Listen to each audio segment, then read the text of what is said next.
ఏం చేస్తున్నారా? Ethical hacking training లో చెప్పారు కదా. ఎప్పుడు? Chapter number 5 exploitation of system weakness for controlled access. బాగా ఎక్స్ట్రా నింపుతున్నావుగా. Welcome to day 3 of top trending career paths in IT. So ఈ రోజు మనం డిస్కస్ చేసే కెరీర్ పాత్ వచ్చేసి సైబర్ సెక్యూరిటీ. సో ఇప్పుడు మనం ఉన్న జనరేషన్ లో ప్రతిరోజు data breaches, ransomware attacks, hacking incidents గురించి వింటున్నాం. Cyber attacks have become more sophisticated these days. ఇది మన డిజిటల్ వరల్డ్ కి చాలా పెద్ద థ్రెట్ గా మారిపోయింది. ఎందుకంటే కంపెనీస్ కి వాళ్ళ sensitive data, customer information, financial details ని బాగా ప్రొటెక్ట్ చేసుకోవాలి. సెక్యూరిటీ లేకపోతే బ్రాండ్ వాల్యూ నుంచి లీగల్ ఇష్యూస్ దాకా చాలా ప్రాబ్లమ్స్ ఫేస్ చేయాల్సి వస్తుంది. అంతెందుకు మన పర్సనల్ లైఫ్ లో పాస్వర్డ్స్ లీక్ అవడం, సోషల్ మీడియా అకౌంట్స్ హ్యాక్ అవడం, ఇవన్నీ చాలా కామన్ అయిపోయాయి.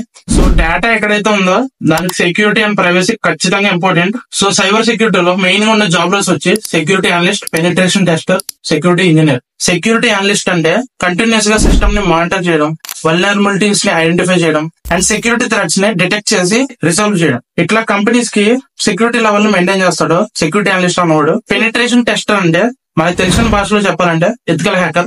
వీళ్ళు కంపెనీస్ ని హ్యాక్ చేస్తారు. ఏం మాట్లాడుతున్నావురా? కంగారు పడకండి, కంపెనీ పర్మిషన్ తో హ్యాక్ చేస్తారు. పర్మిషన్ లేకుండా రాంగ్ ఇంటెన్షన్ తో హ్యాక్ చేసే వాళ్ళని అనెథికల్ హ్యాకర్స్ అంటారు. ఆ అనెథికల్ హ్యాకర్స్ ని రానివ్వకుండా, అంటే వాళ్ళకి ఛాన్స్ ఇవ్వకుండా వీళ్ళే హ్యాక్ చేసి సెక్యూరిటీ వీక్నెసెస్ ని ఫైండ్ అవుట్ చేయడం కోసం సిస్టమ్స్ లో, నెట్వర్క్స్ లో, అప్లికేషన్స్ లో ఉన్న సెక్యూరిటీ గ్యాప్స్ ని ఐడెంటిఫై చేసి కంపెనీకి రిపోర్ట్ చేస్తారు. సెక్యూరిటీ ఇంజనీర్ అంటే మొత్తం సెక్యూరిటీ ఇన్ఫ్రాస్ట్రక్చర్ ని డిజైన్ చేయడం, ఇంప్లిమెంట్ చేయడం, మెయింటైన్ చేయడం ఇట్లా ఉంటది. అంటే వాళ్ళ జాబ్ మెయిన్లీ సెక్యూరిటీ సిస్టమ్స్ ని బిల్డ్ చేయడం, ఫైర్ వాల్స్ ని సెటప్ చేయడం, ఎన్క్రిప్షన్ మెకానిజమ్స్ ని ఇంప్లిమెంట్ చేయడం, సెక్యూరిటీ ప్రోటోకాల్స్ ని ఎస్టాబ్లిష్ చేయడం. అండ్ ఫైనల్లీ రీల్ అయితే డెఫినెట్ గా యూస్ఫుల్ అయింది అనుకున్నా. సో లైక్ చేయండి, మీ ఫ్రెండ్స్ అందరికి షేర్ చేయండి, అండ్ అకౌంట్ ఫాలో కొట్టడం మర్చిపోకుండా. ఫర్దర్ గా నెక్స్ట్ ఇదే సిరీస్ లో ఇంకా కెరీర్ పాస్ గురించి మాట్లాడదాం.